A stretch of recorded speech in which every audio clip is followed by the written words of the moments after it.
Hi నమస్తే welcome to Myra Media. నేను మీ కేవీఆర్.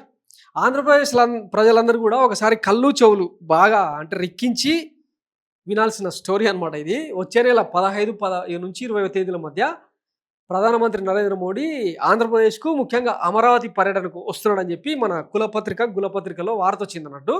దీన్ని senior IAS officer retired IAS officer IYR Krishna Rao లాంటి వాళ్ళు ట్వీట్ చేస్తూ పెట్టారనమాట. వరాలు ఇస్తారని ఆశ, ఇప్పటి నుంచే అవసరం వస్తే చెంబుడు నీళ్లు తట్టెడు మట్టి అని దాడి చేయడానికి సిద్ధమవుతున్న ఎల్లో మీడియా.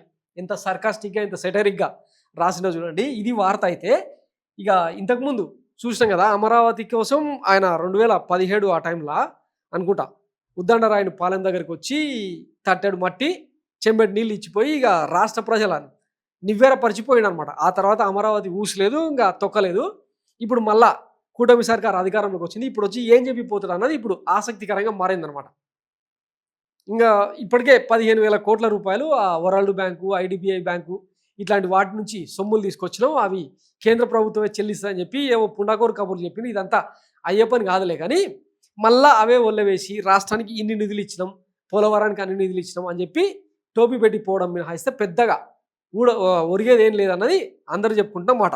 ఇక పోతే అమరావతిని మన కూటమి సర్కారు ఎంత కీలకంగా భావిస్తుందో, ఎట్లాంటి స్టంట్లు వేస్తుందో చెప్పే స్టోరీ అనమాట.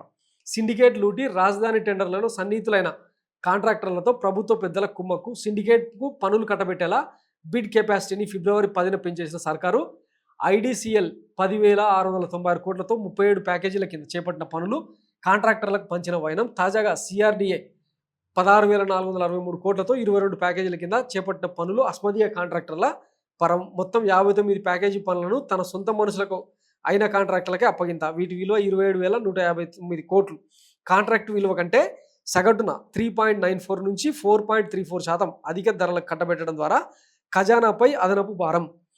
చంద్రబాబుకు సన్నిహితమైన బిఎస్ఆర్ ఇన్ఫ్రాకు 6,216 కోట్లు. ఈనాడు కిరణ్ సోదరుడు వియంకుడికి చెందిన ఆర్వీఆర్ ప్రాజెక్ట్స్కు 6,030 కోట్ల విలువైన పనుల అప్పగింత. దోపిడీకి బాబెంచుకున్న మార్గాలు. అధిక ధరలకు కట్టబెట్టడం ద్వారా ఖజానాపై భారం 1,049 కోట్లు. రివర్స్ టెండర్ ద్వారా ఆదా అయ్యే మొత్తం 3,000 కోట్లు. ఈ లాభాలు లాలుచీలు ఇవన్నీ మనకు అనవసరం. కేవలం మనం పనులు అప్పగించాలి, అందులో కమిషన్లు తీసుకోవాలి, ఆ పనులు ఎక్కడికక్కడ ఆగిపోవాలన్నమాట. అన్నీ బాహుబలి గ్రాఫిక్ డిజైన్లు మాత్రమే చూపిస్తామన్నమాట. అందులో 8% అంటే 2,256 కోట్లను కమిషన్లుగా రాబట్టుకునే ఎత్తుగడ. ప్రభుత్వ పెద్దల బంధువులు సన్నిహితులకే అన్ని పనులు అప్పగింత. సో ప్రధాని గారు రాకముందు ఇప్పటికే మొత్తం ఎవరెవరికి ఏమేమి పనులు అప్పగించాలి, దాన్ని సిండికేట్గా మార్చి ఏం చేయాలన్నది ఇక రాష్ట్ర ప్రభుత్వం డిసైడ్ చేసింది. చంద్రబాబు గారు ఏదైనా అవినీతికి తెరదీయాలంటే, అంటే ఇది నేను చెప్తున్న మాట కాదు, నాకు చెప్పిన పాఠాలు చెప్పిన గురువులు చెప్పింది ఏంటంటే, ఆయన తన అవినీతిలో అందరినీ బాగా సొమ్ములు చేస్తాడనమాట.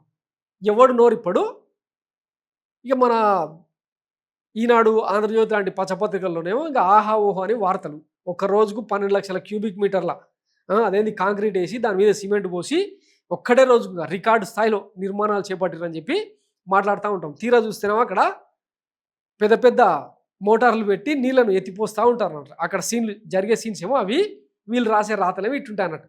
ఇంకా ఈ కడుపు నింపే వార్తలతో ఈ 4 ఏళ్ళు పబ్బం గడుపుకోవడం తప్పిస్తే ఆ అమరావతి ముందుకు పోదు, ఇంచు కూడా పనులు జరగవు. ఇది వేరే సంగతి. రియాలిటీ తెలిసిన వాళ్ళకు అది అర్థమవుతుంది అనమాట. ఎందుకు మరి ఇదంతా అంటే, ఎన్నికలకు ముందు కూటమి సర్కారు కోసం చాలామంది ప్రైవేట్ వ్యక్తులు ఇక ఎలక్టోరల్ బాండ్స్ రూపేణా, రకరకాల ప్రలోభాల రూపేణా, పార్టీ ఫండ్ల రూపేణా కోట్లాది రూపాయలు సమర్పించారు. వాళ్ళ కోసం ఈ ప్రాజెక్ట్ అనమాట. రాష్ట్ర ప్రజలకు చిప్ప మిగిలిన, బొచ్చ మిగిలిన, విద్యా వైద్యం దూరమైన, సూపర్ 6 హామీలు అమలు చేయకపోయినా ఎవ్వరు అడగాల్సిన అవసరం లేదు. అమరావతి ఒక్కటి కట్టిస్తున్నాం కదా, కడుపు నింపుకోండి అనమాట. Thanks for watching Myra Media. నేను మీ కేవీఆర్. Thank you.